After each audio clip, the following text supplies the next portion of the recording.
Fala pessoal, aqui professor Cadu Carrilho falando, professor daqui do Exponencial de Direito Tributário e Legislação Tributária, e estou aqui para esse projeto, revisão final, especificamente para Goiás, né? O grande desafio, né, para um professor de Direito Tributário, é uma matéria que geralmente a galera que estuda aí para a área fiscal está bem afiada. Então, o que eu vou fazer aqui? Eu vou trazer aí esquematizações de alguns pontos que eu tenho considerado principal, analisando aí um histórico recente da FCC, diante daquilo que a gente precisa saber para acertar, mandar bem na prova. Afinal, 14 questões, peso 2, ó, importante pra caramba a gente tentar ser pontual nesse momento. Claro que é uma matéria gigantesca, não dá para ver tudo, vamos pontuar aquilo que precisa ser pontuado, e no final eu separei uns exercícios, mas esse exercício a gente vai fazer da seguinte maneira: olhou, marcou, né?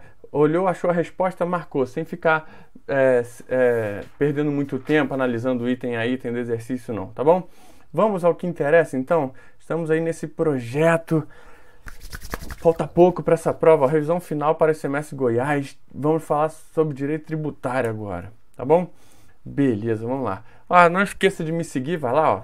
Instagram, Facebook, meu perfil aí, minha página, professor Cadu Carrilho, tanto no Instagram como no Facebook. Não esqueça de curtir esse vídeo aqui também que você está assistindo agora, compartilhar, enfim. Vamos aí às dicas interessantes de direito tributário. Quer dizer, a primeira coisa que a gente precisa saber são as espécies de tributos que existem no nosso ordenamento jurídico, né? O CTN diz que são 3, aí é a chamada teoria tripartida, porém o STF reconhece 5 espécies de tributos e essas são as que você precisa saber para sua prova. Impostos, vamos marcar aí, né? Eu vou usar essa didática aqui, ó. De vez em quando eu vou ficar aqui no cantinho da tela, certo? Aqui no cantinho da tela. Por vezes, se eu achar necessário, eu saio da tela e a gente continua aqui, você continua ouvindo minha voz, a gente continua conversando e no final eu volto aqui na tela inteira para a gente continuar e se despedir. Mas a maior parte do tempo eu vou estar assim, ó, interagindo com você, você de olho em mim, usando a minha movimentação corporal para te ajudar a focar, entender e aprender. E tudo que a gente vai ver aqui basicamente são aí esquemas. Tem um outro artiguinho da lei que eu coloquei aí e súmula. Beleza?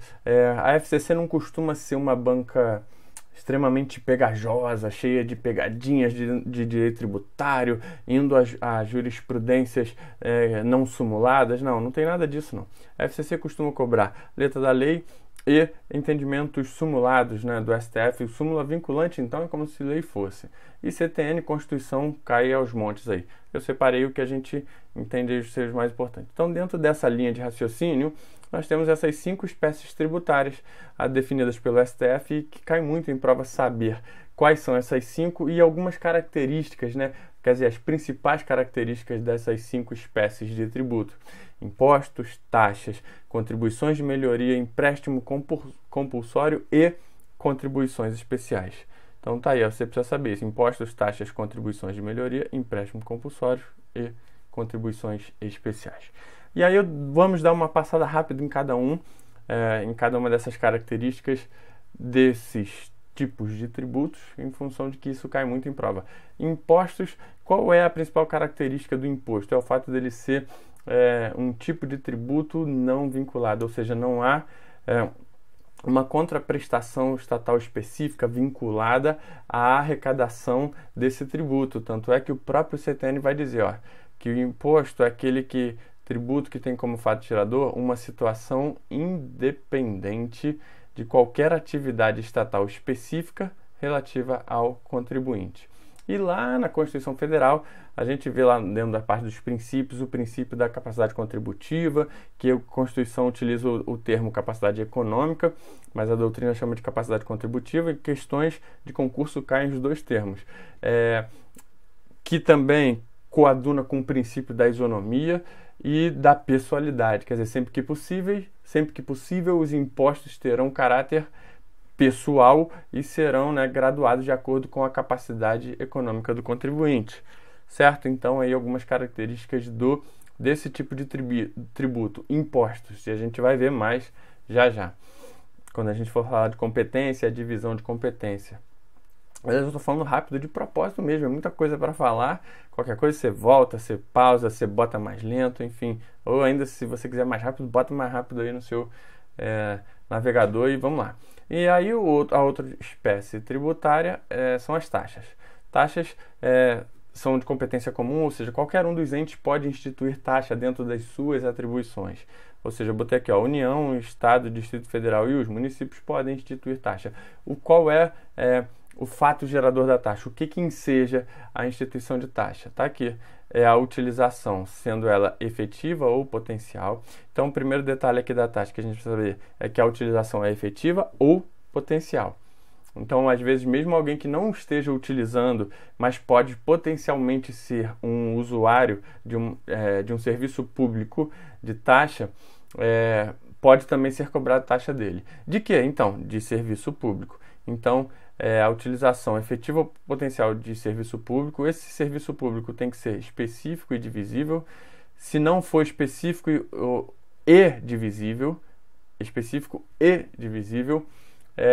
o STF já falou, não pode instituir taxa se você, ente público, tiver instituído um serviço que não for específico e divisível. A gente vai ver o que é isso no próximo slide. E esse serviço é prestado efetivamente ao contribuinte ou pelo menos posto à sua disposição. O outro fato gerador da taxa pode decorrer daqui, ó, do exercício regular do poder de polícia. Ok? Taxa aí tem bastante jurisprudência, um assunto que se estende aí, mas eu preciso que você saiba nesse momento essa visão geral de taxa, porque é o que pode vir a cair na prova. Súmula vinculante, vamos ver duas, mas antes disso vamos entender um pouquinho aqui, ó. Então a taxa de serviço, a gente viu que tem taxa de serviço, taxa de polícia. Taxa de serviço público, esse serviço público ele pode ser específico e tem que ser divisível. Então tá aí, ó, destacado. O que é específico? É quando eu destaco em unidades autônomas de intervenção, de utilidade ou de necessidades públicas. E o que é o serviço público divisível? É aquele suscetível de utilização separadamente por cada um dos usuários. Ou seja, serviço público específico e divisível é aquele que eu identifico para quem estou prestando o serviço, ou seja, o usuário do serviço, e eu também posso dividir esse serviço em etapas, em utilizações separadamente, identificar, esse aqui utilizou tanto do serviço aqui. E essa utilização ela pode ser efetiva, ou seja, quando é usufruído de verdade, ou ela pode ser potencial, quando a utilização compulsória seja posta à disposição mediante uma atividade. Está lá à disposição, não usa porque não quer, mas vai pagar, porque é tributo, todo tributo, pagamento é obrigatório. Temos aí então a súmula vinculante 41, não precisa dizer que é do STF, só o STF tem súmula vinculante. O serviço de iluminação pública não pode ser remunerado mediante taxa. Sim, por quê? Porque o serviço de iluminação pública é aquele que os postes que iluminam as ruas públicas, das praças, enfim, não pode ser remunerado mediante taxa, porque exatamente por não ser específico e divisível. E a súmula vinculante 29 é aquela que diz assim, ó, é constitucional a adoção do cálculo do valor de taxa de um ou mais elementos da base de cálculo própria de determinado imposto, desde que não haja integral identidade entre uma base e outra. O que essa súmula vinculante está nos ensinando? A própria Constituição proíbe que a instituição de taxa tenha base de cálculo igual ou fato gerador igual a de imposto. Então não pode, na hora de instituir uma taxa, criar uma lei e vai colocar lá qual o fato gerador, qual é a base de cálculo, não pode colocar igual a de um imposto que já existe. Então não pode ser taxa sobre a propriedade de veículos automotores. Não pode, porque isso aí já é fato gerador do IPVA. Tudo bem? Beleza. Então, como é que os entes municipais, por exemplo, têm instituído a taxa de lixo, a taxa de coleta de lixo domiciliar? Já que geralmente ela envolve uma questão que tem a ver com o imóvel, com a propriedade do imóvel. Ora, os entes municipais têm utilizado alguns critérios utilizados para cálculo de IPTU para calcular a taxa. São todos os critérios? Eu uso a mesma base de cálculo? Não. Então, por exemplo, no IPTU, eu tenho lá que na base de cálculo do IPTU, eu uso metragem do terreno, metragem da construção, localização, enquanto que para uma taxa aplicada a esse imóvel, eu posso utilizar apenas um dos elementos, por exemplo, a área construída, ponto. Então, a súmula vinculante 29 vai dizer que isso pode sim, isso é sim constitucional usar um desses elementos da base de cálculo. Beleza. Terceira espécie tributária, contribuição de melhoria. A contribuição de melhoria, ela precisa, duas coisas importantíssimas precisam acontecer para que ela possa ser instituída. Qualquer um dos entes pode instituir, então é de competência comum, União, Estado, Distrito Federal e municípios. Além disso, eu preciso que uma obra pública seja feita, ou seja, uma obra feita pelo poder público, a obra particular não serve, e decorra valorização imobiliária dessa obra pública, ou seja, determinados imóveis foram valorizados em função da obra pública feita pelo ente público. Tá bom? Então, o fato gerador da contribuição de melhoria é isso, é a valorização imobiliária decorrente de obra pública. Um outro dado interessante sobre contribuição de melhoria é exatamente o fato de haver limite para a instituição, para os valores a serem arrecadados pela contribuição de melhoria. Quer dizer, o ente público que institui a contribuição não pode arrecadar mais do que ele gastou na obra. Esse é o chamado limite total. Aqui, ó, a despesa realizada pelo ente público com a obra. Está no limite. Se gastou 1 milhão, só pode arrecadar no máximo 1 milhão. E o limite individual é aquele acréscimo de valor que da obra resultar para cada imóvel beneficiado. Um imóvel que se beneficiou vai pagar essa contribuição, não pode pagar mais do que a valorização decorrente dessa obra. Empréstimo compulsório são várias características, né? A gente precisa destacar que a competência de instituição do empréstimo compulsório como uma espécie de tributo é exclusiva da União. Só a União pode instituir empréstimo compulsório. Um instrumento normativo adequado e previsto para a instituição de empréstimo compulsório é a lei complementar, não pode outro. É provisório, ou seja, dura um tempo. É restituível pelo próprio nome, né? Empréstimo, ou seja, você paga, mas é obrigado a pagar, mas depois será restituído por aquilo. Os recursos arrecadados do empréstimo compulsório são vinculados.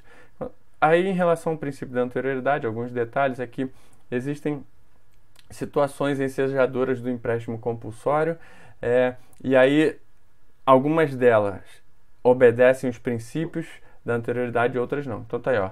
O investimento público urgente de relevante interesse nacional obedece ao princípio da anterioridade. Já a guerra externa ou sua iminência e a calamidade pública é caso de exceção ao princípio da anterioridade, em caso de instituição de empréstimo compulsório. As contribuições especiais, né, que eu botei as 5 espécies de tributos, aí uma delas é contribuições especiais, e ela se subdivide em 4, essas contribuições especiais. Aqui, ó, quais são as 4? Então, cada uma cor, ó, social, interventiva, corporativa e COSIP. É isso que você precisa saber. As sociais ainda se subdividem em vários outros tipos.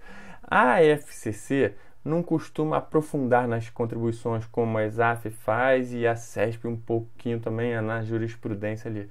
A FCC ela é mais direta, cobra assim. Você conhece quais são as contribuições? Você entende? Quem são os entes competentes para instituir, por exemplo? Então, beleza. Então, algumas ressalvas aqui. Ó. Contribuições. Então, quase todas essas contribuições aqui especiais são de competência da União. Quer dizer, ó, a contribuição social, quase todas de competência da União, ó, sobre os empregadores, nessas 3 situações aqui, sobre os trabalhadores.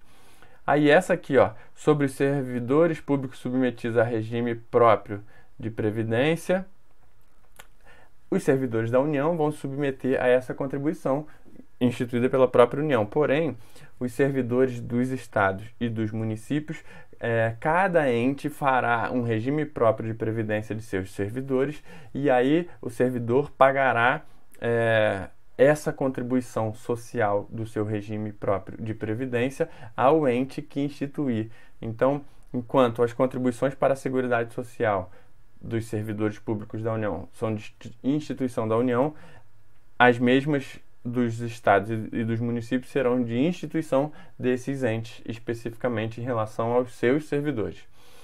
Aí temos aí a contribuição para a Seguridade Social, são essas aqui, ó, A, B, C, D, sobre a receita de concurso de prognóstico, importação, e a residual também, que é um outro detalhe, que é uma competência residual que a União tem de instituir contribuições para a Seguridade Social. Tem lá umas regrinhas específicas, não vamos adentrar. Além disso, a União pode instituir contribuições interventivas né, do domínio econômico, são as CIDs, ou contribuições corporativas, aquela sob categoria econômico-profissional. E temos aqui também um detalhe, ó, COSIP, contribuição para o custeio do serviço de iluminação pública. A gente não acabou de ver que o município não pode instituir taxa sobre iluminação pública, certo? Então, os municípios conseguiram aprovar no próprio texto constitucional uma contribuição que eles podem instituir e que ficará com os recursos dessa contribuição. É a chamada COSIP, de competência dos municípios e do Distrito Federal na sua competência municipal, muito importante aí para efeito de prova. Beleza? Competência tributária. Competência tributária é o poder dado pela Constituição aos entes para instituir tributo. Então, é uma atribuição da CF a um ente político para instituir determinado tributo. Então, a Constituição fala: União, você pode cobrar esse tributo, esse imposto, essa taxa. Agora, se você quiser cobrar, você vai lá e faça uma lei. Fazer essa lei, instituir essa lei, é o exercício da competência tributária. Algumas características dessa competência importantíssimas. Ela é indelegável e intransferível, ou seja, se a União está atribuindo competência a um ente, não pode delegar a outro, não pode transferir a outro, não pode renunciar, ou seja, ela é irrenunciável, não pode alterar, inalterável e imprescritível. O que quer dizer imprescritível e facultativo?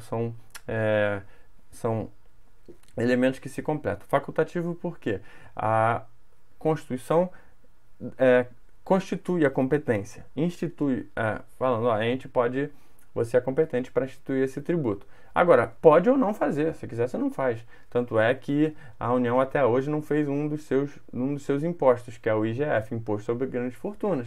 Beleza, então é facultativa a competência tributária. E ela é imprescritível. O que isso quer dizer? Quer dizer que se o ente não fizer, ele não vai perder o direito de fazer posteriormente. Então, até hoje, desde 88, a União não instituiu o IGF. A qualquer momento ela pode fazer, já que essa competência não prescreve, ela é imprescritível. Esse quadrinho é importantíssimo. Não sei o que acontece, que a FCC gosta muito de saber, se você conhece, quais são os impostos que cada um dos entes podem instituir, quais são os tributos, e inclusive em relação, a gente vai ver aqui principalmente aos impostos, né?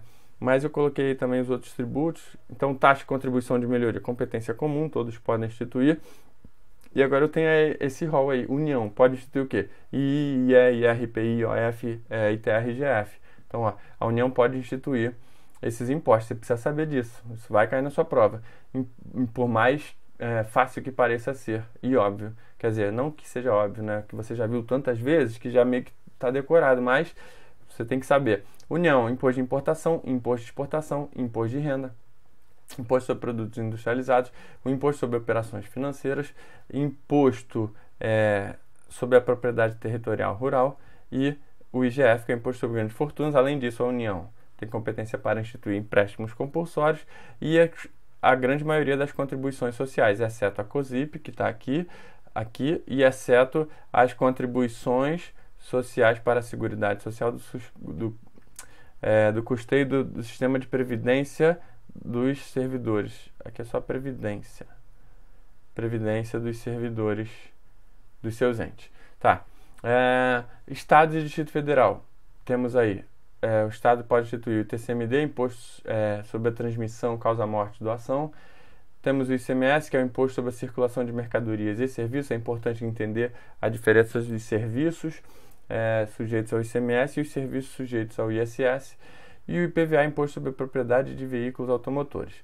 Com certeza você que está estudando legislação estadual sabe muito bem a distinção e todas as características desse imposto. Inclusive nessa revisão final de tributário, a gente não vai adentrar as características de cada um dos impostos, exatamente por isso. Os municípios e o Distrito Federal, na sua competência municipal, podem instituir o IPTU, Imposto sobre a Propriedade Predial e Territorial Urbana, o ITBI, que é o Imposto sobre a Transmissão de Bens Imóveis, o ISS, Imposto sobre Serviços, e a COSIP, né, que é a Contribuição para o Custeio de Serviço de Iluminação Pública. Bom, a Constituição dita as competências, beleza? E aí, ao mesmo tempo, ela dita também as limitações ao poder de tributar. Ou seja, ela fala, você pode tributar, mas desde já eu já limito você em relação a algumas coisas. E quais são então as limitações ao poder de tributar? São os princípios e as imunidades. E o que a gente vai ver agora? Os princípios. Qual o primeiro deles? O da legalidade. Não vamos ver todos, vamos ver aqueles que consideramos, né, pontuais e importantes. Ou seja, para criar ou aumentar tributo só por meio de lei. Então, a criação ou uma geração de tributos tem que ser por meio de lei. Que lei, pô? Que lei, professor? Qualquer lei? Lei em sentido estrito, né? Não pode ser legislação. Então, tem que ser lei ordinária, podendo ser até medida provisória, né? Analisando especificamente aquela situação da anterioridade, mas é porque medida provisória tem força de lei. Ou podendo ser também lei complementar nesses casos específicos. É interessante, então, conhecer as 4 exceções, porque a regra é o princípio da legalidade deve ser aplicado por meio de lei ordinária. Fez lei ordinária, está valendo. Agora, há casos em que só lei complementar pode. Inclusive, nos casos em que só lei complementar pode, aí não pode medida provisória, não. Aliás, não pode nem ordinária também, né? Já que a própria Constituição diz que tem que ser por lei complementar. Por exemplo, então, essas 4 situações: imposto sobre grandes fortunas, os empréstimos compulsórios, impostos residuais e contribuições sociais residuais. São as 4 situações previstas na Constituição para a instituição de tributos por meio de lei complementar, o que não configura uma exceção ao princípio da legalidade, e sim uma exceção à regra de que pode ser por lei ordinária. Agora a gente precisa conhecer quais são as exceções ao princípio da legalidade, ou seja, quais as situações que eu posso mudar, aumentar ou criar tributo sem ser por meio de lei, ou seja, sem ser por um ato normativo legal, aquele lá feito pelo Congresso, com todo aquele processo legislativo, iniciativa, tramitação, a votação, sanção, enfim, tudo aquilo, isso é lei ordinária. Então, os elementos dos tributos, eles precisam ser feitos por meio de lei. A instituição, o fato gerador, base de cálculo, alíquota, contribuinte, penalidade, tudo isso por meio de lei. Aí eu tenho a exceção. A exceção é o seguinte: a regra é instituir, majorar ou reduzir tributos somente por meio de lei. Mas quais são as exceções? Eu tenho aqui, exceções em relação à mudança de alíquota. Então, se eu quiser alterar a alíquota de imposto de importação, imposto de exportação, IOF e IPI, que são impostos, né, de competência da União, pode ser alterar a alíquota por meio de ato do Poder Executivo. Então, não é uma lei em sentido estrito, é um decreto presidencial, por exemplo, alterando a alíquota desses impostos. Além disso, a definição de ICMS monofásico sobre combustíveis. Definir a alíquota de ICMS monofásico sobre combustíveis pode ser feito por meio de convênio lá do CONFAZ. Ou seja, não é lei em sentido estrito, e redução e restabelecimento de alíquota de CID combustíveis. Então, eu tenho uma alíquota lá desse tributo aí, CID combustíveis, alíquota de 18%. Aí vem lá um ato do Poder Executivo, diminui para 12%. Depois um outro ato do Poder Executivo torna a ser 18%. Aí beleza, pode ser aqui. Não pode ser maior, porque aí não é restabelecimento, é majoração.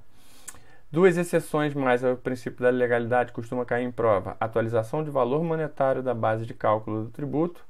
Perfeito? Então, atualização do valor monetário não é considerado majoração e por isso não precisa ser feito por lei. Pode ser também por ato do Poder Executivo. E fixação de prazo para recolhimento, quer dizer, uma situação lá que fixa, olha, o imposto apurado no mês tal deve ser recolhido até o dia 15. Vem um ato do Poder Executivo e altera para o dia 10. Pode sim, não tem problema nenhum, mesmo que seja um ato do Poder Executivo. Olha, interessante aí, determinação constitucional mais uma vez, impondo que determinados assuntos especificamente só poderão estar previstos em lei complementar. Que assuntos são esses? Normas gerais em matéria de legislação tributária têm que estar previsto em lei complementar. A lei complementar também regula as limitações constitucionais ao poder de tributar. Então, quais são as limitações constitucionais ao poder de tributar? Princípios e imunidades. Ou seja, a regulamentação dos princípios e das imunidades deve ser feita por meio de lei complementar. E também a lei complementar dispõe sobre conflitos de competência em matéria tributária. Então, interessantíssimo isso aí, essa regra específica sobre lei complementar. Um outro princípio aí que a gente precisa conhecer, que na verdade se subdivide em 2, que é o chamado princípio da anterioridade, que nós temos, advém da questão da não surpresa, são os chamados anterioridade anual e anterioridade nonagesimal. E aí eu trouxe 2 quadrinhos que dizem a mesma coisa, mas elaborados de forma diferente para fazer você aprender, por favor, esses quadrinhos, porque cai na sua prova e vai cair na sua prova. Conhecer a regra é mole, a regra todo mundo sabe. Ou seja, qual é a regra? Não pode cobrar tributo antes, no mesmo exercício financeiro em que ele foi instituído ou majorado. Não pode cobrar tributo antes de 90 dias de sua instituição ou majoração. Devem ser respeitados esses 2 princípios. E quais são as exceções? As exceções estão aí, ó.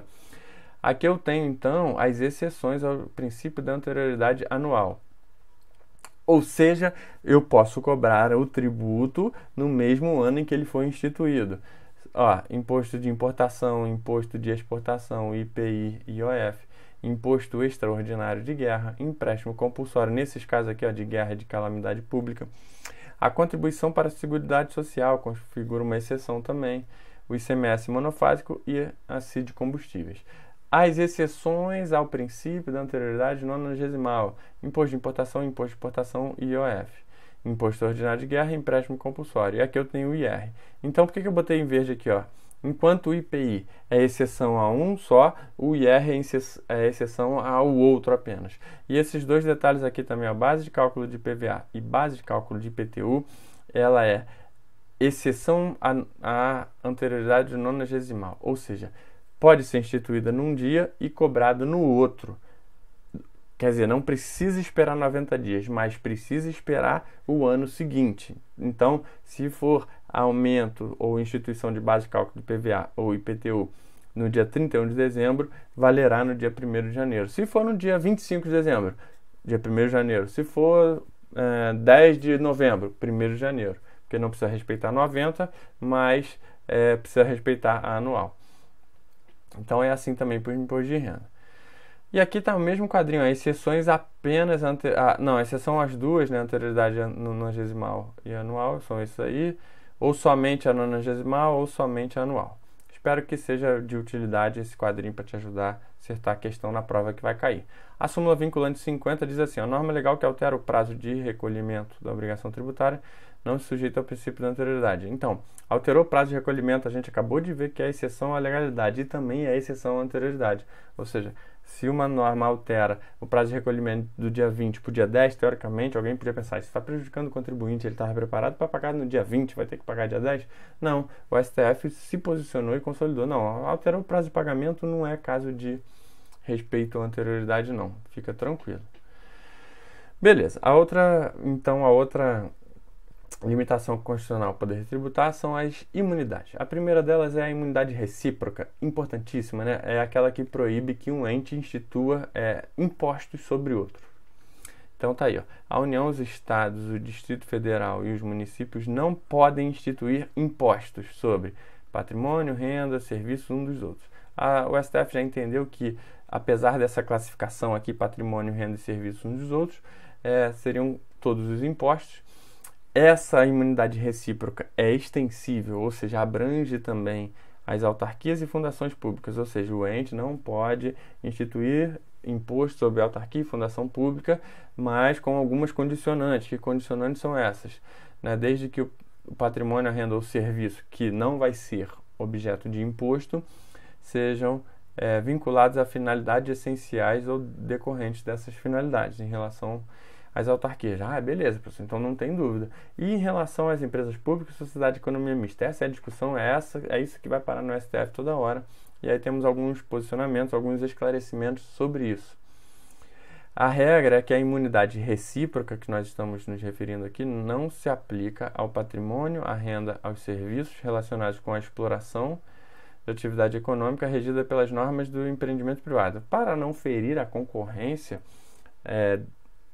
que deve ser leal na livre iniciativa, a economia do país, as empresas públicas e sociedade de economia mista que exercem atividade econômica regida pelas regras dos empreendimentos privados não são abrangidas pela imunidade recíproca. Aí tem um outro detalhe na Constituição que vai dizer, não exonera também o promitente comprador da obrigação de pagar imposto relativamente a bem imóvel. Beleza. Agora, sim, a imunidade recíproca é sim aplicável a esse caso aqui, ó. Empresa pública, sociedade, economia mista, quando prestadora de serviço público de prestação obrigatória e exclusiva do Estado, por exemplo, Correio, Casa da Moeda, Infraero, Companhia de Água, enfim, são prestadores de serviços de prestação obrigatória e exclusiva de Estado, e o STF aplica sim a imunidade recíproca a essas entidades. E não abrange taxas e contribuições de melhoria. Imunidade recíproca é de impostos. Eu trouxe essa imunidade aí também porque me parece que a FCC está gostando dela, que é a imunidade musical, instituída aí pela Emenda Constitucional 75 de 2013. Diz assim: a União, Estados, Distritos Federais e Municípios não podem instituir impostos sobre fonogramas. É um incentivo à indústria musical, principalmente em função de tudo que aconteceu, né, na mudança econômica que sofreram. Em função disso, tem essa emenda que faz o seguinte, traz uma imunidade, ou seja, os entes não podem instituir os impostos sobre o quê? Fonogramas e videogramas musicais quando forem produzidos no Brasil, contendo obras musicais, ou pelo menos, quer dizer, a parte musical, ou pelo menos a parte escrita e musical de autores brasileiros, ou obras em geral, quer dizer, mesmo que não seja de autor brasileiro, mas seja interpretada por artista brasileiro. Então, se for produzido aqui, se tiver brasileiro no meio, ou cantando, ou de autoria, né, compondo ou interpretando, será imune, bem como os suportes materiais e os arquivos digitais que os contêm, quer dizer, a venda de CD, a venda de DVD e todos os suportes também. O STF, inclusive, entende da lei do livro. Não. Então, os suportes CD e DVD que carregam aí as músicas também são imunes. Salvo, então é aqui que as bancas gostam de brincar, salvo na etapa de replicação de mídias óticas de leitura a laser. Ou seja, vai pegar e prensar CD, essa etapa não vai caber imunidade. Então, todas as outras etapas cabem imunidade, menos a etapa de replicação industrial de mídias óticas de leitura laser. Quer dizer, prensar CD, DVD, o Blu-ray. Beleza, muda a chave aí, vamos continuar seguindo agora, vamos lá para o CTN, legislação tributária. É muito importante você entender isso, porque a gente às vezes costuma dizer legislação de maneira até um pouco leviana e pensando que é só lei. Não, existe a lei, o princípio da legalidade, que é lei em sentido estrito, mas a própria CTN fala, existem outros instrumentos normativos que comporão a chamada legislação tributária. Quer dizer, a legalidade estrita, tem previsão no CTN também, quais as situações que só por lei vão ser regidas, nós temos lá. E aqui eu tenho é mais abrangente, eu tenho outros atos normativos que comporão a chamada legislação tributária, de maneira que todos precisam seguir, são atos normativos, impositivos, coercitivos. Quais são esses atos que o CTN considerou como legislação tributária? Afinal, no Brasil, a gente tem uma imensidão, né? São as leis, em sentido estrito, que a gente falou. Tratados e convenções internacionais também compõem a legislação tributária, os decretos e as normas complementares. Aí, professor, o que são normas complementares? Normas complementares, o próprio CTN, no artigo 100, vai trazer um rol mais extenso aí de situações que podem ser configuradas normas complementares e, por isso, compreenderão a legislação tributária. São atos normativos expedidos pelas autoridades administrativas, portarias, resoluções do secretário de Fazenda, por exemplo, no âmbito tributário, decisões dos órgãos de jurisdição administrativa em que a lei atribui eficácia normativa, aqueles órgãos de julgamento administrativo tributário que compõem, geralmente, o estudo do PAT, processo administrativo tributário. Se a lei disser que as decisões têm eficácia normativa, comporá as normas complementares da legislação tributária. Práticas reiteradamente observadas pelas autoridades administrativas e os convênios que entre si celebram a União, Estado, Distrito Federal e municípios. Obrigação tributária, muito importante, cai sempre muito em prova entender a diferença, as semelhanças entre obrigação tributária e acessória, o que compõe cada uma delas, o que a lei trata sobre esse assunto. Beleza, então a obrigação tributária principal é aquela que decorre da lei. Ela tem a ver com pecúnia, com o valor do tributo a ser pago. Então, ela decorre da lei. A obrigação tributária principal ela surge com a ocorrência do fato gerador, ela tem por objeto o pagamento de tributo ou penalidade pecuniária. Isso aqui é muito importante, né? A obrigação tributária ela é principal quando gera o recurso arrecadatório para o Estado, podendo ser em função de um fato gerador, daqueles entre as competências que a gente viu, dos entes federados, ou em função de uma penalidade aplicada. Então, eu tenho lá alguma coisa que eu preciso fazer, e infringir, sofri penalidade. A penalidade aplicada se torna uma obrigação tributária principal. Ela extingue-se juntamente com o crédito dela decorrente, quer dizer, a obrigação tributária acontece, surge em função de um fato gerador, de um fato que aconteceu e que se enquadrou no que está escrito na lei como fato gerador.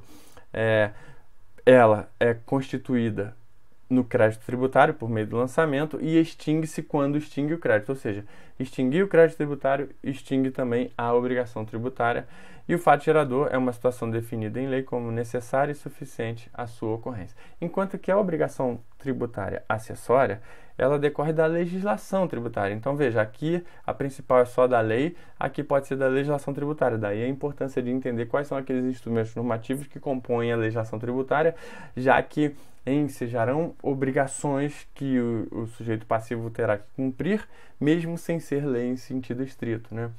E o objeto da obrigação acessória é a prestação positiva ou negativa nela prevista no interesse da arrecadação ou fiscalização.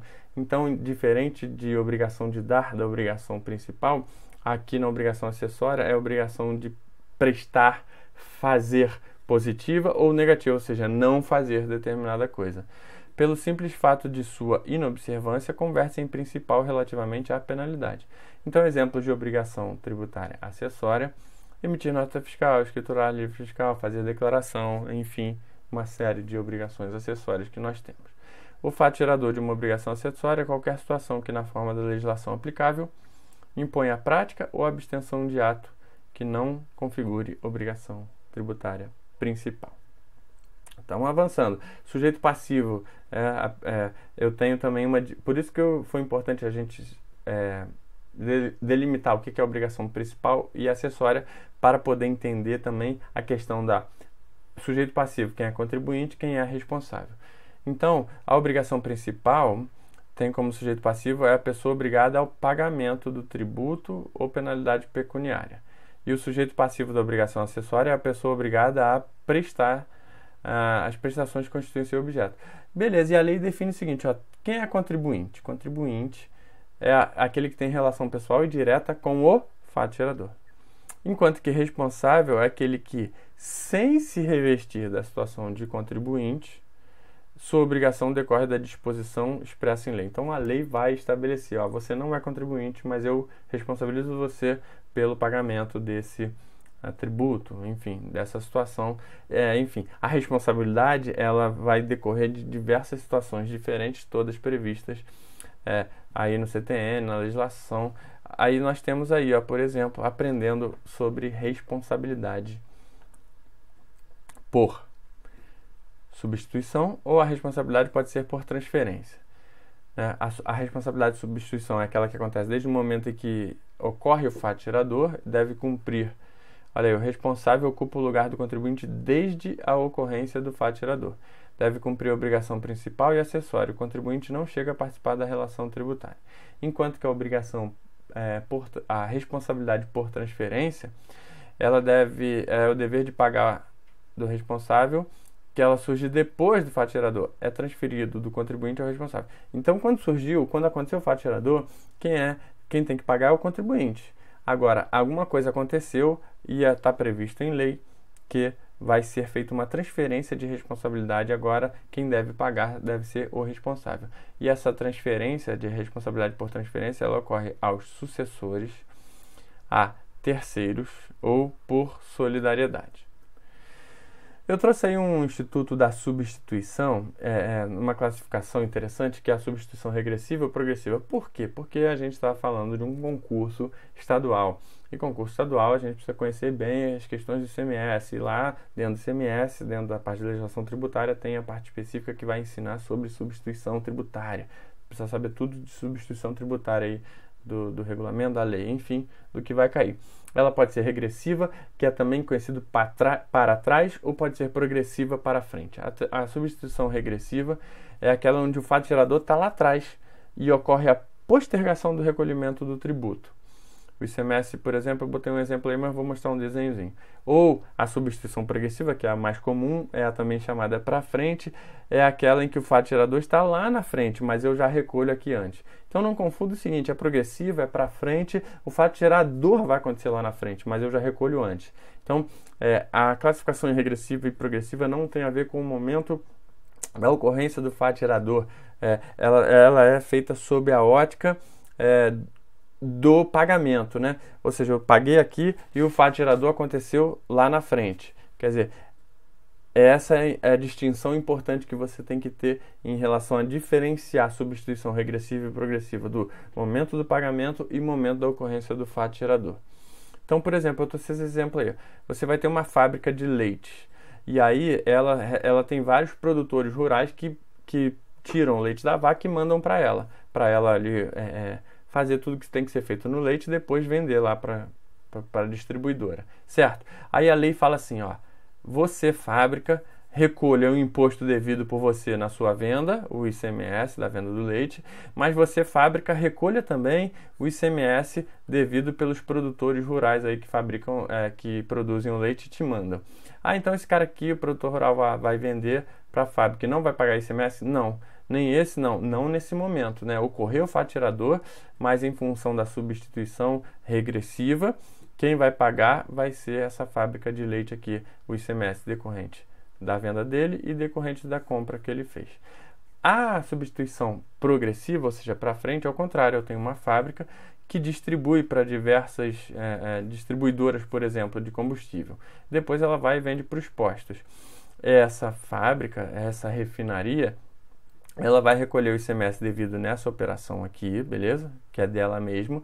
Mas aí aqui também, nessa venda para os postos, também cabe ICMS, não cabe? Então, a lei fala o seguinte, nessa substituição. Você, refinaria, já recolhe esse ICMS aqui também, que vai só acontecer o fato gerador só lá na frente. Por isso, substituição progressiva ou para frente. Beleza, eu tenho também responsabilidade, ou seja, onde sai a figura do contribuinte e entra a figura do sucessor, que é a chamada responsabilidade dos sucessores. Nos casos de transmissão de imóvel, ou seja, alguém vai transmitir imóvel a outra pessoa, quem adquire esse imóvel passa a ser responsável pelos tributos devidos anteriores, né? Responsabilidade por sucessão. Transmissão de bens móveis, por causa da morte também causa responsabilidade por sucessão. A sucessão resultante de fusão, transformação e incorporação, né? Operações societárias, uma empresa comprada pela outra, absorvida por outra, junta com a outra, a que surge vai ser responsável. Transmissão de fundo de comércio, estabelecimento comercial, industrial ou profissional, tudo isso configura, previsto lá no próprio CTN, casos de responsabilidade por sucessão. Importante saber, porque se cair na prova você precisa saber. Então eu trouxe um exemplo aqui, ó. O adquirente será responsável pelos impostos, taxas e contribuições de melhorias relativos ao imóvel cujos fatos geradores tenham ocorrido antes. Por que antes? Claro, porque os que ocorrerem depois, eu não serei responsável, eu serei contribuinte. Agora, se eu assumir um imóvel com dívidas tributárias, eu serei responsável, eu serei alguém que tenho que pagar esses tributos por responsabilidade por sucessão advindas da aquisição desse imóvel. Existe caso de exceção, então essa não é uma regra absoluta. Qual é a exceção? Prevista no próprio CTN. Não haverá responsabilidade quando constar na escritura certidão negativa expedida pela Fazenda Pública e quando o imóvel adquirido for em asta pública. Aquele que é em leilão, está cheio de dívida, foi a leilão, fui lá, comprei aquele imóvel, ele vem limpinho, vem sem dívida nenhuma. Ou se eu comprei e na hora da compra eu obtive certidão negativa das fazendas públicas, então se por acaso depois de surgir algum tributo que não estava previsto nessa certidão, eu também não arcarei com essa responsabilidade. A responsabilidade em relação à aquisição aí de fundo de comércio, né? Trespasse de estabelecimento, bastante aprendido lá no direito empresarial. Quem adquire o estabelecimento, ele responderá integralmente com as dívidas tributárias se o alienante cessar a exploração do comércio, indústria ou atividade. Agora, se por acaso o alienante prosseguir com a exploração ou iniciar em 6 meses após a alienação uma nova atividade no mesmo ou em outro ramo de comércio, indústria ou profissão, a responsabilidade do adquirente será subsidiária à do alienante. Um outro detalhe interessante é a denúncia espontânea. Cai muito em prova a denúncia espontânea. A responsabilidade é excluída pela denúncia espontânea da infração, acompanhado, se for o caso, do pagamento do tributo devido e dos juros de mora ou do depósito da importância arbitrada quando o montante do tributo dependa da apuração. Não se considera denúncia espontânea aquela que for apresentada após o início de qualquer procedimento administrativo ou medida de fiscalização relacionados com a infração. Quer dizer, eu sou auditor fiscal, vou lá na empresa, intimo ela para apresentar os livros, para apresentar a escrituração, os documentos, enfim. Aí ela resolve, depois dessa intimação, colocar tudo em ordem, fazer todas as declarações e pagar todos os tributos. Ora, não é mais... não é exatamente esse fato de intimar e notificar faz com que ela perca a possibilidade de apresentar denúncia espontânea. A denúncia espontânea é: eu estou lá na minha repartição fiscalizando outras empresas e essa está lá e fez um monte de coisa errada. Mas aí ela se liga que fez um monte de coisa errada e fala assim: quer saber? Vou fazer tudo certinho e pagar o imposto devido. Fez isso, beleza. E aí, digamos que um tempo depois eu reparei que ela estava errada, se regularizou como fiscal, eu não posso cobrar multa por essa infração que ele cometeu, já que ele se regularizou antes de ser fiscalizado. É chamado Instituto da Denúncia Espontânea. Olha aí, lançamento. Lançamento é o seguinte: nós temos a hipótese prevista em lei, chamada de fato gerador. Quando, na vida real, essa hipótese abstrata prevista em lei acontece, surge, portanto, a obrigação tributária. Beleza? A obrigação tributária existe, mas ainda não há algo característico que faça com que a pessoa tenha que pagar. O que fará ela ter que pagar? É o chamado lançamento. Ou seja, o lançamento, ele declara a obrigação tributária. Ele declara. Beleza. E ele também faz o quê? Ele constitui o crédito tributário. Constitui o crédito tributário. Ok. E aí eu tenho lá os tipos de lançamento, a gente vai ver no próximo slide. Os lançamentos, ele pode ser alterado pelas seguintes razões. Quando há impugnação do sujeito passivo, ou seja, o sujeito passivo recebeu a notificação do lançamento e não concordou, ele vai lá e impugna, a chamada reclamação em âmbito administrativo, que instaura a fase litigiosa. Quando há recurso de ofício, interposta pela autoridade ou órgão julgador de primeira instância em caso de decisão desfavorável à fazenda pública. Só para você entender rapidinho.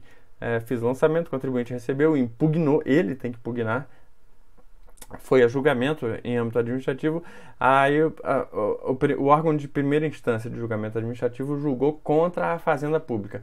Geralmente, esse mesmo órgão de primeira instância precisa fazer um recurso de ofício para um órgão de segunda instância para ver se eles mudam essa decisão. Então, esse recurso de ofício pode acarretar, caso lá na segunda instância seja considerado nulo ou pode alterar o lançamento uma vez efetuado. E a outra possibilidade, decorrente do princípio da autotutela dos atos administrativos, é a iniciativa de ofício da autoridade administrativa. Ou seja, percebeu que fez um lançamento, mas está errado, ele mesmo pode mudar. Ela deve, na verdade, se perceber que está errado, deve corrigir o ato que eventualmente contraria a lei. E essa revisão, está aqui, artigo 149, parágrafo único. As hipóteses de alteração do lançamento não podem ser feitas ad eterno, tem um prazo. A revisão do lançamento só poderá ser iniciada enquanto não extinto o direito da fazenda pública. Os 3 tipos de lançamento admitidos aí previstos no nosso Código Tributário Nacional: lançamento de ofício, lançamento por declaração e o lançamento por homologação. O artigo 149 traz um rol das possibilidades de lançamento de ofício, a gente vai ver. O 147 ele vai falar sobre o lançamento por declaração. O lançamento é efetuado com base na declaração do sujeito passivo ou de terceiro, quando um ou outro, na forma da legislação tributária, presta à autoridade administrativa informações sobre a matéria de fato indispensáveis à sua efetivação. O artigo 150 vai falar do lançamento por homologação. O lançamento por homologação é o que ocorre quanto aos tributos cuja legislação atribui ao sujeito passivo o dever de antecipar o pagamento sem prévio exame da autoridade administrativa. e opera-se pelo ato em que a referida autoridade, tomando conhecimento da atividade assim exercida, expressamente homologa. Então, o lançamento ele é entendido da seguinte maneira: conforme o grau de participação do contribuinte. Quanto menor o grau de participação do contribuinte, é um tipo de lançamento. Conforme esse grau de participação for aumentando, vai tendo outro tipo. Essas aí são as hipóteses previstas no CTN, artigo 149, de lançamento de ofício. É assim a lei quando determina, né? E nesses diversos outros casos aí, você dá uma olhada, né? Caso venha cair na sua prova, a gente não precisa ficar lendo tudo, não. Você que precisa dar uma lida e tentar entender melhor cada um desses itens. Outra coisa sobre crédito tributário. Então, a gente falou sobre obrigação tributária, lançamento, e agora é o crédito tributário.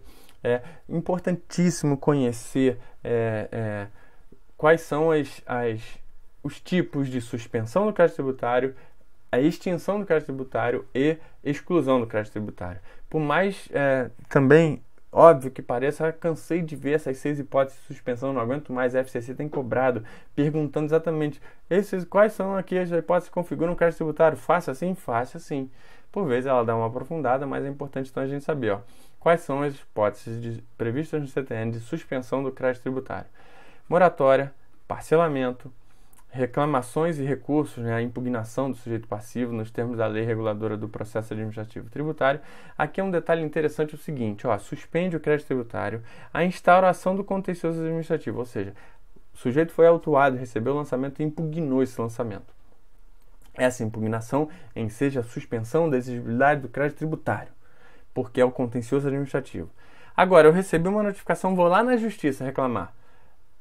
O contencioso judicial, assim, normal, ordinário, sem nada de liminar ou mandado de segurança, não, normal, enseja suspensão da exigibilidade do crédito tributário? Não. Então você pega e risca esse quadrinho aqui, Botei ele aqui para ser riscado.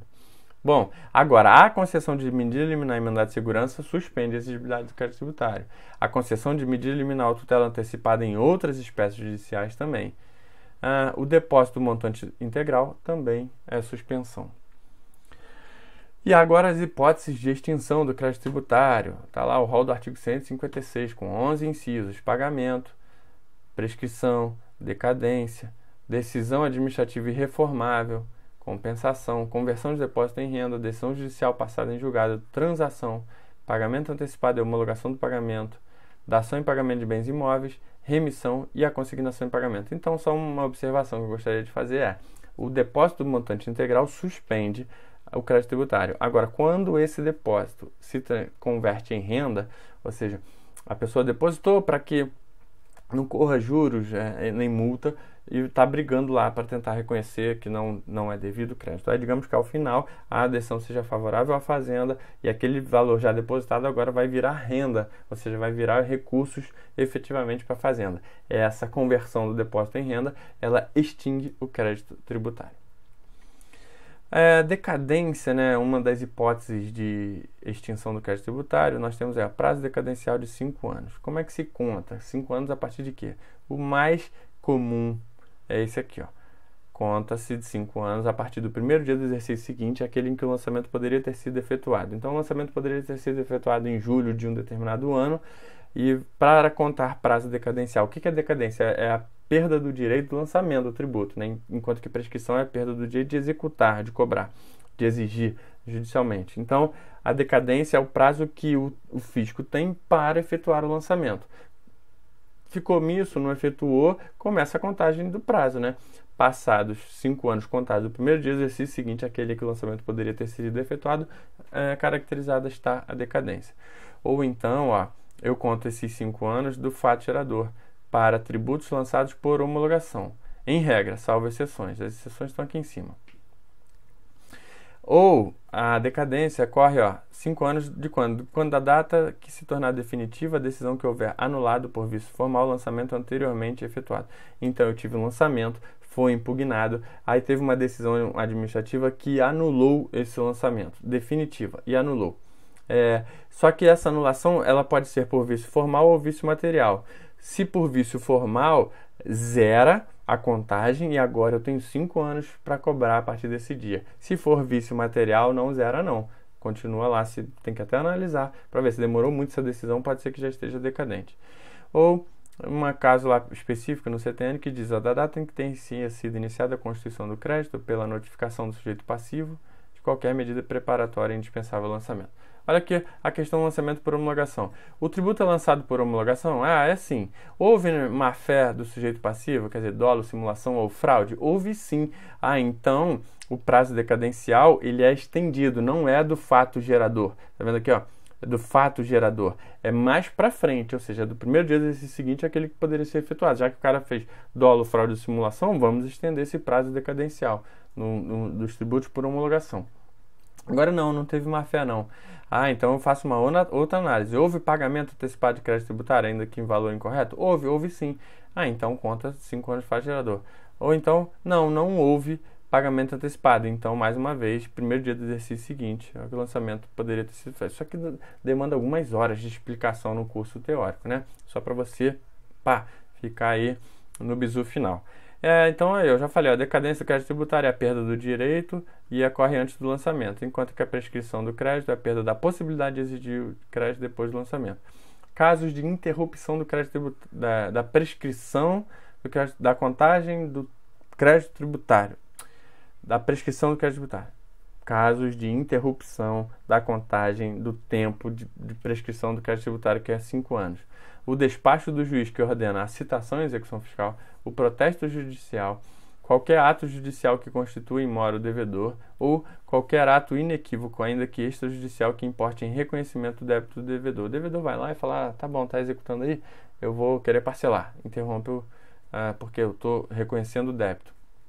Isso interrompe a prescrição. Casos de exclusão do crédito tributário. Quais são os casos de exclusão? Isenção e anistia. Então, o que acontece? A exclusão do crédito tributário é aquela em que há obrigação tributária, ou seja, tem um caso previsto em lei que é a obrigação, aí o fato gerador aconteceu, mas a lei diz, dispensa o pagamento, no caso de isenção, ou perdoa tua infração, no caso de anistia, impede o lançamento. Então aí a isenção está lá no CTN, vários dispositivos, ela tem que ser por lei específica, né, com condições e requisitos para sua concessão, vai dizer quais são os tributos que se aplicam, o prazo de duração dessa isenção, ela pode ser restrita a determinada região, a isenção pode ser revogada ou modificada por lei a qualquer tempo, menos a isenção onerosa. É importante isso aqui, tá?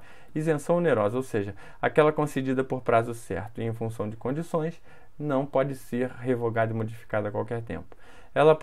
A isenção pode ser concedida em caráter geral ou individual, e é feita por despacho, né? Se for individual, por despacho de autoridade administrativa, e o despacho não gera direito adquirido. Salvo disposição em contrário, a isenção não é extensível às taxas, contribuições de melhorias e aos tributos instituídos posteriormente à sua concessão. Anistia, olha só que interessante, a anistia abrange exclusivamente as infrações cometidas anteriormente, mas é claro, né? A anistia é o perdão de uma infração cometida, ou seja, você cometeu uma infração e aí você deveria pagar uma multa por essa infração. Aqui está a linha do tempo. Você cometeu a infração aqui, tá cheio de multa para pagar. Aí vem aqui uma lei e diz assim, não, vou perdoar vocês, vou anistiar tudo aqui que vocês fizeram daqui para trás. Obrigado, gente. E agora eu continuo fazendo. Não, para frente não faz sentido, senão seria o seguinte, eu falar, tem uma lei que diz que determinada situação é uma infração, tem que pagar multa, mas uma lei de anistia que diz que daqui para frente você não precisa pagar, não. Então revoga a lei que pune. Então a anistia é em relação às infrações cometidas anteriormente. Agora, ela não se aplica quando for questão de crime ou contravenção, ou quando o ato foi praticado com dolo, fraude ou simulação pelo sujeito passivo ou terceiro, e também, salvo disposição em contrário, as infrações resultantes de conluio entre duas ou mais pessoas, naturais ou jurídicas, não poderá se beneficiar da anistia, né? Estou perdoando, mas a pessoa descobrir que é dolo, fraude, simulação, ou então que várias pessoas se juntaram em conluio para infringir a legislação, não se aplica a anistia.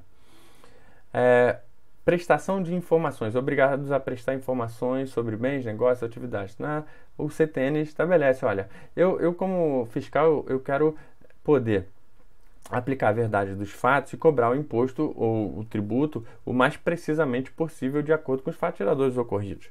E muitas vezes só com os elementos do próprio contribuinte, do próprio sujeito passivo, eu não consigo. Então o CTN estabelece, e as legislações aí tributárias por aí vão estabelecer também, que terceiros devem prestar informações ao fisco, à fazenda, para que eu pelo menos tenha mais elementos para poder apurar melhor o tributo devido e cobrar lá de acordo, inclusive, com essas informações. Então, ó, tabeliães e escrivãs demais serventuários de ofício, os bancos, a gente vai falar um pouquinho sobre isso, né? A Lei Complementar 105, que aqui versa sobre sigilo bancário, empresas de administração de bens, corretores, leiloeiros, despachantes, inventariantes, síndicos, comissários e liquidatários, quaisquer outras entidades ou pessoas que a lei designe em razão do seu cargo, ofício, função, ministério, atividade, profissão, exceto, é claro, aqueles que estão obrigados a guardar sigilo, né?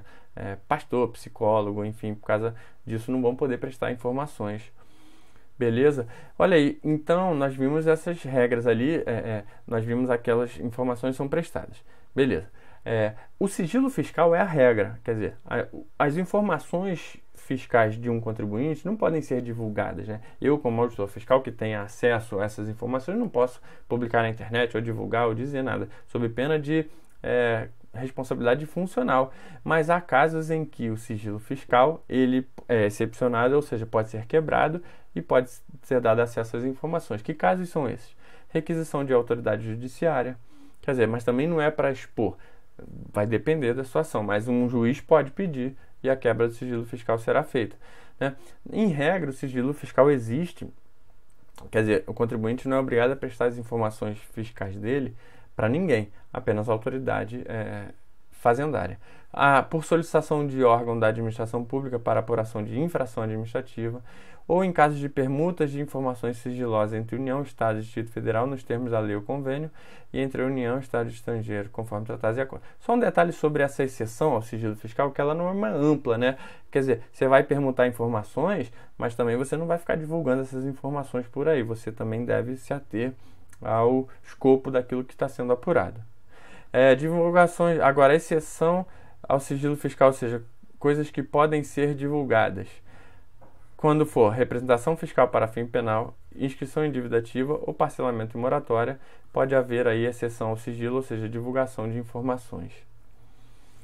E aí eu trouxe uma regrinha que está lá na Lei Complementar 105, que está previsto aí no edital de Goiás. Por acaso veio também Santa Catarina, quer dizer, a FCC tem gostado desse assunto, Lei Complementar 105, que versa sobre o sigilo das informações bancárias. Quer dizer, o banco pode ou não prestar informações ao fisco, sem a necessidade de autorização judicial. O que eu quero te adiantar é que pode sim.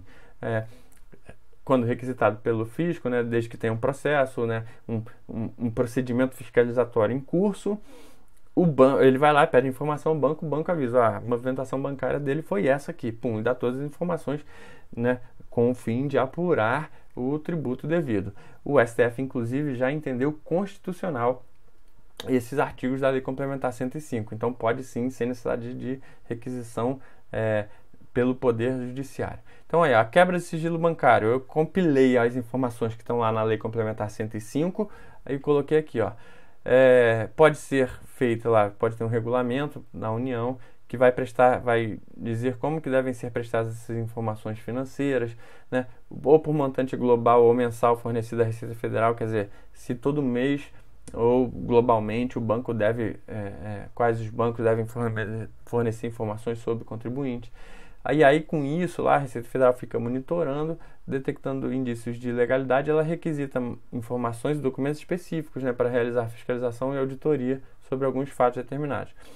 Aí a própria lei autoriza o seguinte: autoridades e agentes fiscais tributários, seja da União, dos Estados, Distrito Federal, municípios, ou seja, você que vai ser fiscal do Estado de Goiás, vai poder examinar documentos, livros e registros de instituições financeiras, desde que tenha um processo administrativo instaurado e um procedimento fiscal em curso, já quando esses exames forem indispensáveis para a apuração do tributo devido ao ente qual você é competente. O resultado dos exames, as informações e documentos a que se refere esse artigo serão conservados em sigilo. Então, na verdade, é uma troca, né? O sigilo bancário ele é ferido, ele é quebrado, mas as informações ali continuam sigilosas, porque estão protegidas agora pelo sigilo fiscal. Então ela mudou, o sigilo mudou de mão, o fiscal teve acesso, mas ele não pode divulgar essas informações, não. Importante, sob pena, né, de infração aí, funcional. Aí o acesso a todas essas informações por autoridades tributárias não necessita de autorização judiciária. O STF considerou constitucional. Beleza, e aí mais um quadrinho sobre a Lei Complementar 24, que também está no edital, importante, que vai falar sobre o CONFAS, sobre os benefícios, as isenções e tudo aquilo que será concedido no âmbito do ICMS, né? E aí eu só trouxe aí 2 quadrinhos que eu tenho visto questões recorrentes, provas sobre isso, que é o seguinte: essas reuniões do CONFAS, elas vão acontecer da seguinte maneira: todos os representantes do Estado precisam ser convocados. Ela acontece presidida lá por um representante do governo federal e todos são convocados, e ela só acontece se pelo menos a maioria dos estados estiverem. Então não precisam estar todos, precisam estar a maioria. E aí o regimento interno lá do CONFAS vai ser aprovado por meio de um convênio também. Beleza. Então, se nós nos reunimos aqui, a maioria dos estados se reuniu e quer deliberar para conceder um determinado benefício fiscal relativo ao ICMS. Quem que precisa aprovar? Decisão unânime dos estados que estejam presentes. Depois tem um outro trâmite burocrático de ratificação, enfim, não trouxe à tona aqui nesse momento. Aqui eu quero saber que você saiba o seguinte: para conceder benefício, precisa que todos os presentes concordem. E para revogar total ou parcialmente benefício, eu preciso de um quórum de 4/5 dos presentes. Caramba, chegamos a 1h05 de vídeo. Vamos fazer exercício assim, pai bola, só para a gente poder para você entender esse bisuário que eu estou te dando e ver que está sendo cobrado tudo FCC e tudo recente. Ó. A matéria reservada à Lei Complementar pela Constituição Federal de 88, ela visa regular o quê? Isenção heterônica? Não. A Lei Complementar faz o quê? Limitação constitucional ao poder tributário. Perfeito. Institui imposto federal? Não. Institui novos casos de imunidade, ainda que previsto na Constituição? Não. E a forma como municípios terão a forma como município, imposto sobre ganho de fortuna? Não, que é a União. Então, letra B, 2.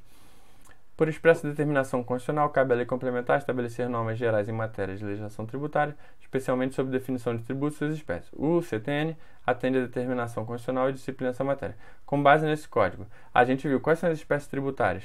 Tributo e imposto são espécies de taxa? Não. Taxa é espécie de imposto? Não. Tributo é uma espécie de taxa? Não. Imposto é uma das espécies de contribuição de melhoria? Não. Contribuição de melhoria é, sim, uma das espécies de tributo. Perfeito. 3. De acordo com a Constituição Federal, não está sujeito ao princípio constitucional da anterioridade nonagesimal a fixação da base de cálculo dos seguintes tributos competentes do Estado. Qual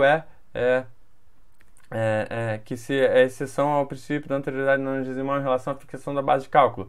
IPVA e IPTU, alterados dia 31 de dezembro, podem ser cobrados a partir do dia 1º de janeiro. 4. O Código Tributário Nacional, no título trata da competência tributária. De acordo com essas regras muito grandes, vamos direto para a resposta. O não exercício da competência tributária dos municípios para instituir o ITBI não defere à União, nem aos estados em que estão localizados, a competência para instituir. O que a gente falou sobre as características? Opa, fiquei na frente, né? Deixa eu sair daqui. O que a gente falou sobre as características da competência tributária? Ela é imprescritível, indelegável, facultativa, certo? É intransferível. Então, o fato de o município não instituir ITBI não faz com que ele possa, não faz com que outro ente possa instituir esse imposto. Então está errado aqui. Então está certo. O não exercício da competência tributária não defere à União nem aos estados em que estão localizados essa competência. 5. Considerando as competências tributárias previstas na Constituição Federal, é autorizado. Letra A. A União, a instituição de imposto sobre IPI. Certo, perfeito. IPI é da União. 6. De acordo com o CTN, as leis, os tratados e as convenções internacionais, os decretos e as normas complementares que versem no todo ou em parte sobre tributos e relações jurídicas e pertinentes estão compreendidos na expressão de legislação tributária. Exatamente, legislação tributária compreende leis, tratados, convenções internacionais, decretos e normas complementares. 7. No artigo 113 do CTN, distingue com muita clareza e objetividade as obrigações tributárias principais e as obrigações acessórias. Com base nesse código, letra A. A obrigação tributária principal surge com a ocorrência do fato gerador da obrigação principal, certo? O qual deve estar previsto em lei, enquanto que a obrigação tributária acessória decorre da legislação tributária e, por conseguinte, pode estar prevista em lei, por exemplo, em decreto regulamentador. Perfeito. Enquanto que a tributária a principal é sempre em lei, a acessória pode ser em legislação tributária. 8. O domínio das noções de tributo, imposto, taxa e contribuição implica conhecimento das regras atinentes tanto à sujeição ativa como à sujeição passiva, das obrigações tributárias principal e acessória. De acordo com o CTN, que estabelece as normas gerais de direito tributário, o sujeito passivo da obrigação principal diz-se responsável. Não, a obrigação principal é ter contribuinte. Então, passivo da obrigação principal é a pessoa obrigada ao pagamento de tributo ou penalidade pecuniária. Perfeito. 9. Um contribuinte de ISS deixou de efetuar o lançamento de tributo por homologação, conforme determina a lei.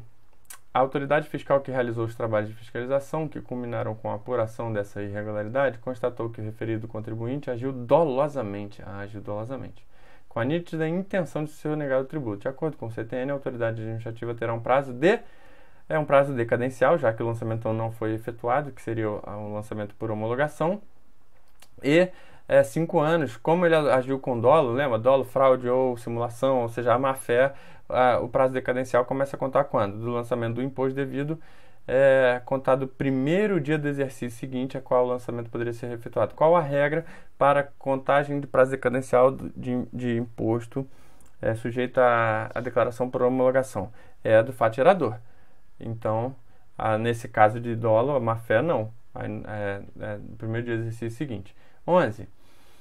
De acordo com o artigo 149 do CTN, a revisão do lançamento só pode ser iniciada, letra A, enquanto não transcrito o prazo decadencial. Perfeito.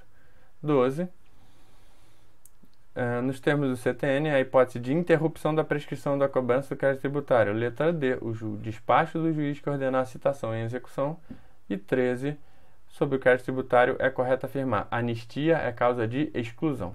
Tá vendo aí os exercícios todos de 2018 que nos deixam aptos para mandar muito bem na nossa prova. Espero que de alguma maneira esse bisuar, essa revisão tenha sido útil. Valeu? Obrigado aí, compartilha, vai lá nas minhas redes sociais, compartilha esse vídeo também aí no YouTube, curte, comenta, enfim, estamos aí para te ajudar. Fica com Deus, um grande abraço, boa prova, arrebenta lá, vai lá que você consegue. Valeu!